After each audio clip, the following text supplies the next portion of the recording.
In their attempt to discredit the God of the Bible, the atheistic community has come up with the problem of evil, pain, and suffering. It's an age-old problem, the idea that if there is a loving God and He is all-powerful, then why do evil, bad things happen to humans? Like I said, it's not new. Epicurus in the 3rd century BC said this. He said, "Is God willing to prevent evil, but not able? Then He's not omnipotent. Is He able but not willing? Then He's malevolent. Is He both able and willing? Then whence comes evil? Is He neither able nor willing? Then why call Him God?" You see, the problem being framed there is that if there is an all-loving God, then that all-loving God, if He had the power to stop all of human pain and suffering, then He would do that.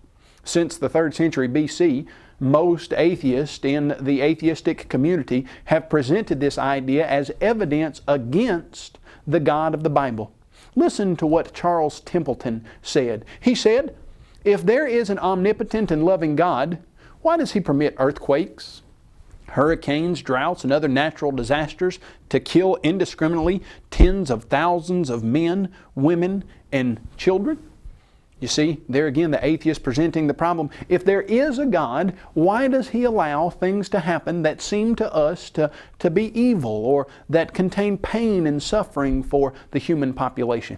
Sam Harris used this line of reasoning in his atheistic writings. He said, "An atheist is a person who believes that the murder of a single little girl, even once in a million years, casts doubt upon the idea of a benevolent God."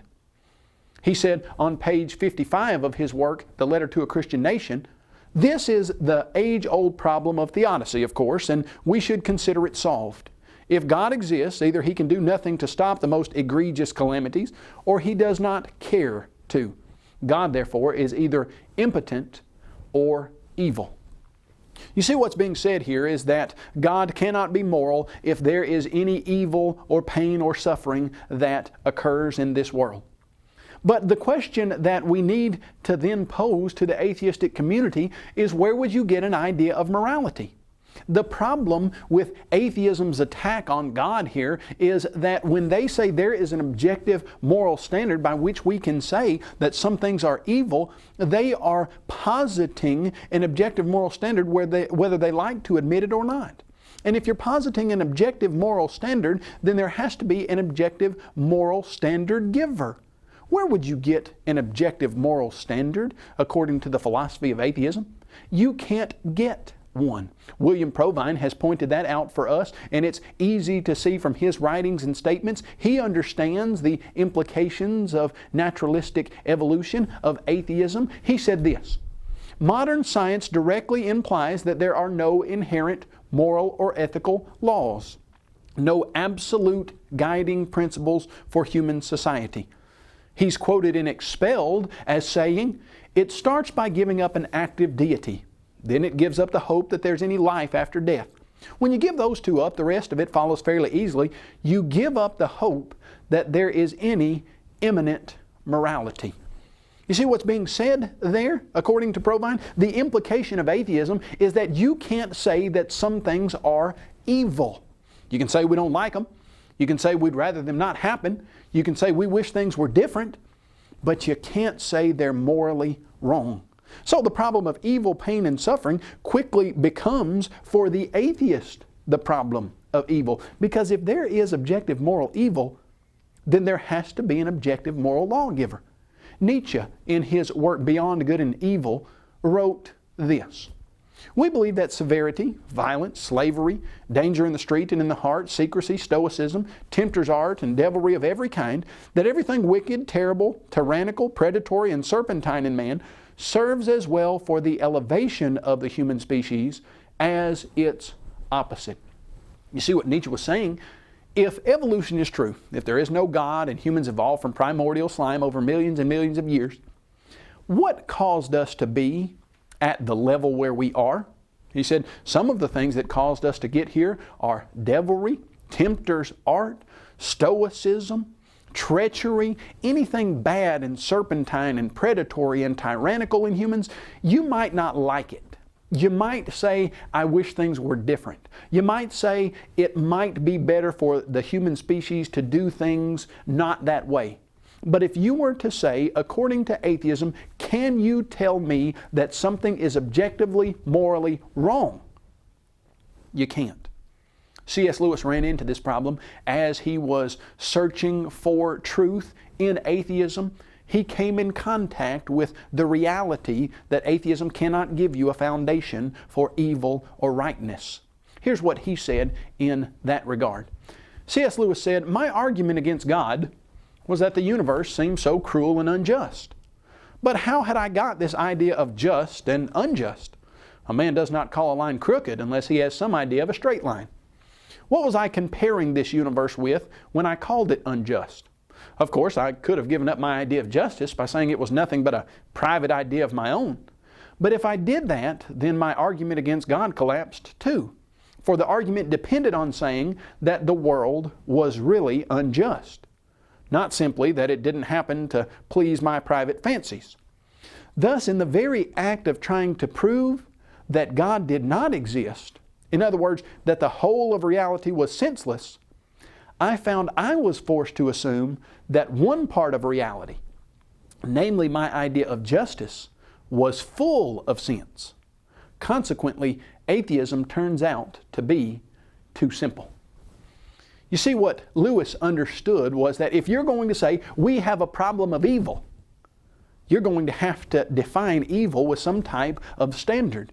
And if you can say legitimately that there is objective moral evil, then there would have to be objective moral good. And if there is objective moral good, then atheism cannot be true, because as William Provine, an atheist himself, noted, atheism undermines the fact or the idea that there is any foundation for ethics. You can't have a problem of evil if you don't have a God. So, C.S. Lewis said, turns out that atheism is just too simple. If there really is evil, then there really must be good. And if there really is good, there has to be a God. Now, what you see often is when the philosophical side of this argument fails, the skeptical community will attempt to use and appeal to emotion. They will see that, okay, we don't really have a problem of evil, pain, and suffering.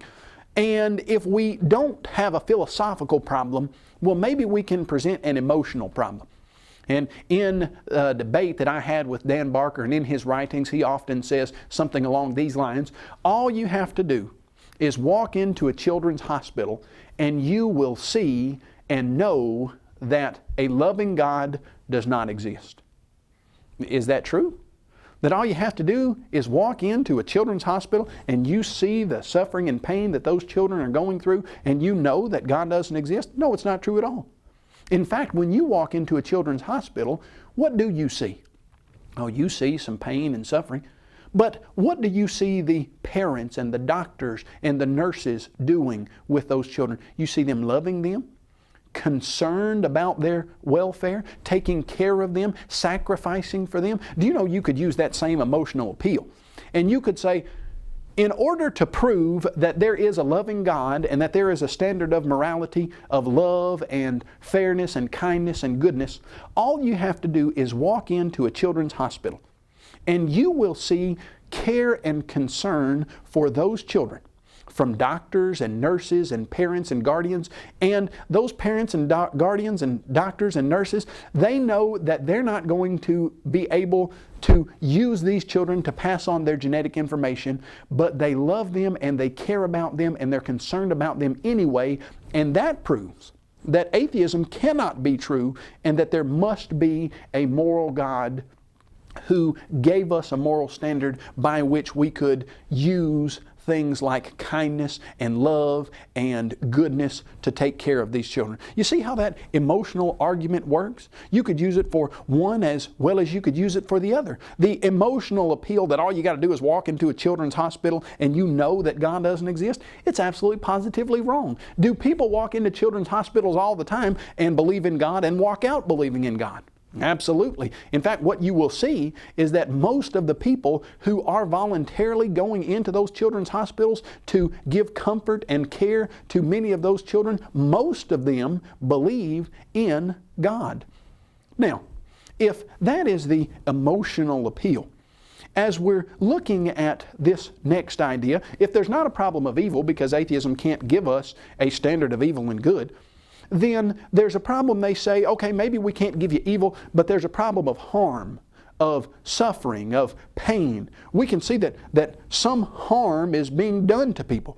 Well, let's look at that idea. If you go to the Barker-Butt debate that I did back in 2009 with Dan Barker, Barker says, you can't get through life without some harm.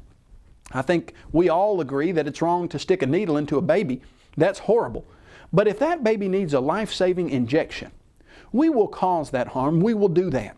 The baby won't understand it, but we will do that because there is a greater good.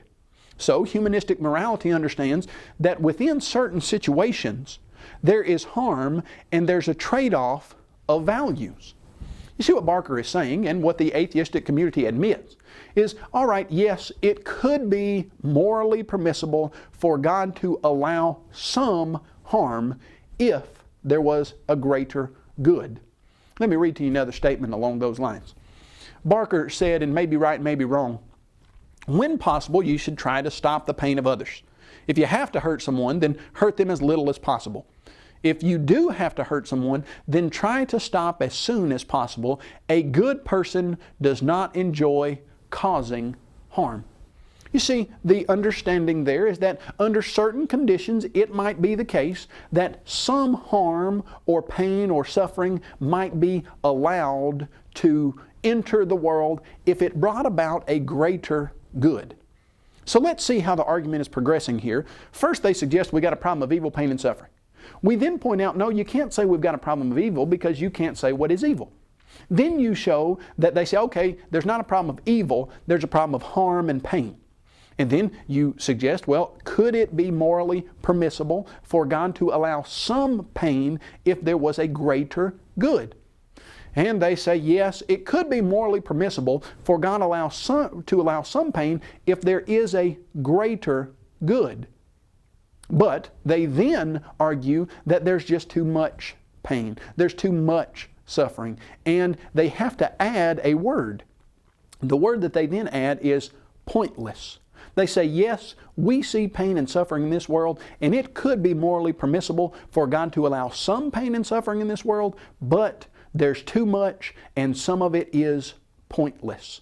Let me read to you a statement by J.L. Mackie, who is a very famous atheist who has written along the lines of this problem of evil, pain, and suffering.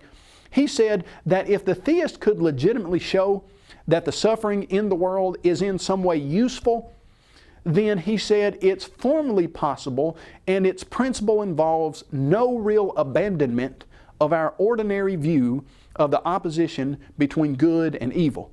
You see what he's saying there is, if you could show that there was a reason for the pain and suffering that is allowed, then you would be right. There would be no moral problem, how we understand good and evil, that could fit if there was a reason for the suffering.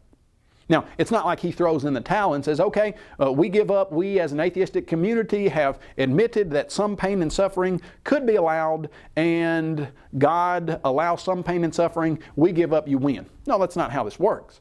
That's not how Mackie did. That's not the way that he decided to go with this. He said, yes, if there was some pain and suffering that you could show a purpose for, then that wouldn't militate against the idea of a loving, powerful God. But he says that's not what we see. What he says is we can concede that the problem of evil does not, after all, show that the central doctrines of theism are logically inconsistent with one another. But, he says, the problem therefore now recurs as the problem of unabsorbed, or read that as pointless evils. And we have as yet no way of reconciling their existence with that of a God of the traditional sort. Do you see how the argument has been altered now? We have gone from the problem of evil, and then we see, well, actually, atheism can't give us a problem of evil. And then we go to harm and suffering, And if you were to say, does any harm or suffering militate against the idea of a God? They say, no, not any harm or suffering. It could be the case that God would allow some suffering, and that would not be inconsistent with our ideas of good and evil. But then, when you ask them, okay, so you can't give us really a problem of evil, so you give us a problem of pain and suffering, but you admit that some suffering could be all right. Who is to determine how much suffering? The atheist says, when I look at the world, I see too much pointless suffering. So now they've added a new word, pointless suffering. Dan Barker pulled this same kind of tactic. He said, I'm not asking for a world that's free of pain. No atheist is asking that the world be changed or requiring that if there is a God, He be able to change it. I'm not asking for a world that's free of consequences. What I am asking for is for human beings to strive as much as possible for a world that is free of unnecessary harm. You see, what we have moved now to is the idea of unnecessary harm. They are basically saying, yes, if you could show that the pain and suffering, the harm in this world has a point, then we would be wrong. Then the problem of evil, pain, and suffering would not be a problem for you. But you can't show that it has a point. Timothy Keller has made a statement that answers this argument perfectly. Timothy Keller said this, tucked away within the assertion that the world is filled with pointless evil is a hidden premise, namely that if evil appears pointless to me, then it must be pointless. This reasoning is, of course, fallacious. Just because you can't see or imagine a good reason why God might allow something to happen doesn't mean that there can't be one. Again, we see lurking within supposedly hard-nosed skepticism an enormous faith in one's own cognitive faculties. If our minds can't plumb the depths of the universe for good answers to sufferings, well then, there can't be any. This is blind faith of a high order. You see what Timothy Keller is saying? If we get the atheistic community to admit that some suffering or pain could be justifiable, then the atheistic community says, yes, okay, that's true, but there's too much. And you say, well, how do you know there's too much? They say, well, some of it's pointless. And you ask them, pointless according to whom? Who's not seeing the point to the pain and suffering? And their response, of course, is, we're not. So what you're saying then is, if you don't see a point to the suffering and the pain in this life, then there can't be one? Well, no, that doesn't make sense at all. In fact, what Keller says is that's blind faith of a high order, isn't it? Because they're saying if we don't see it, then there must not be one. If you were to ask who would be in the very best position to decide or determine if there is a point to suffering and pain that is in this world, who would be in the best position? Dan Barker gives you the criteria by which you can decide who would be in the best position. Dan Barker says in his book, Godless, there is no big mystery to morality. Morality is simply acting with the intention to minimize harm. And the way to avoid making a mistake is to be as informed as possible about the likely consequences of the actions being considered. Now you can see what Dan Barker is saying here. He says that the way that you avoid making a mistake as it relates to a moral decision is to be as informed as possible about the likely consequences. Who would be in the best position to be as informed as possible about how much pain and suffering could be allowed that would bring about a greater good? Would it be a finite atheist who doesn't understand what will happen in the future and doesn't know all the consequences of his action? Or would it be an infinite God who knows everything, who created humans and wants what's best for them, and who knows the consequences of how much suffering will bring about how much good? Well, of course, to ask is to answer. God is in the only position to know how much suffering would be permissible. You can see then what has happened to the atheistic argument. They started out with a problem of evil, pain, and suffering. You have to alter that, because if there really is objective evil, as C.S. Lewis said, then that proves that there is objective moral good, and that proves that there's a God. So the argument is often adjusted to the problem of pain and suffering. But then when you ask them, is some suffering permissible? They say yes, some would be if you could show that there's a point. So if you then contend, well, there is a point to the suffering that you see, they say no, there's too much pointless suffering. And if you were to ask them pointless according to who, they would say pointless according to us.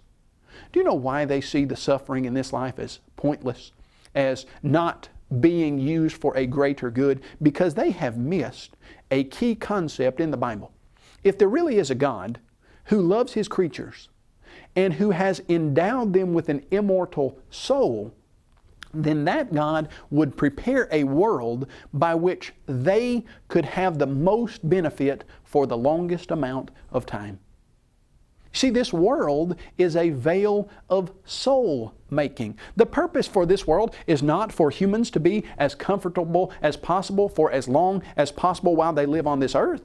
The purpose is to forge character inside of a person to prepare people for eternity.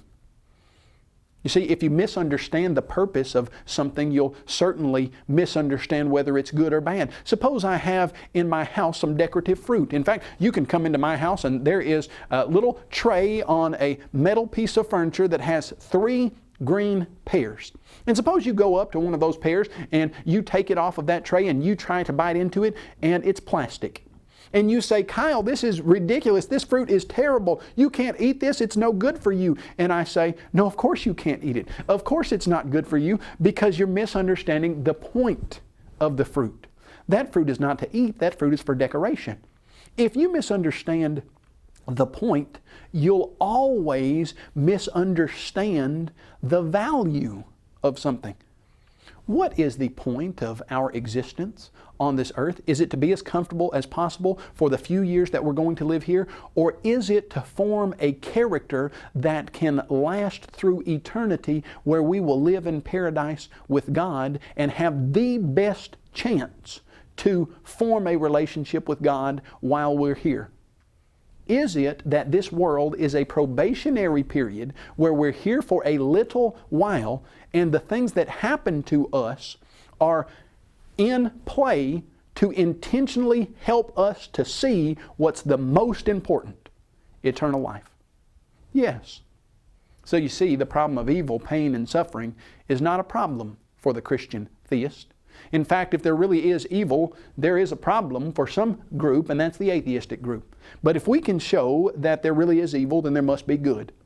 And then when you start to see where they're trying to go with this argument, you see that not only do they admit that some harm could be good, but if you could show that there's a point to it, then they would say, yeah, there's really not a problem of evil, pain, and suffering. And when we show that the point to it is to forge character that will last through eternity, well, their accusation against God falls flat. There's no problem of evil, pain, and suffering. And as C.S. Lewis said, atheism turns out to be too simple. This has been a presentation of Apologetics Press, an organization dedicated to the defense of New Testament Christianity. Visit us on the web at apologeticspress.org or call 800-234-8558.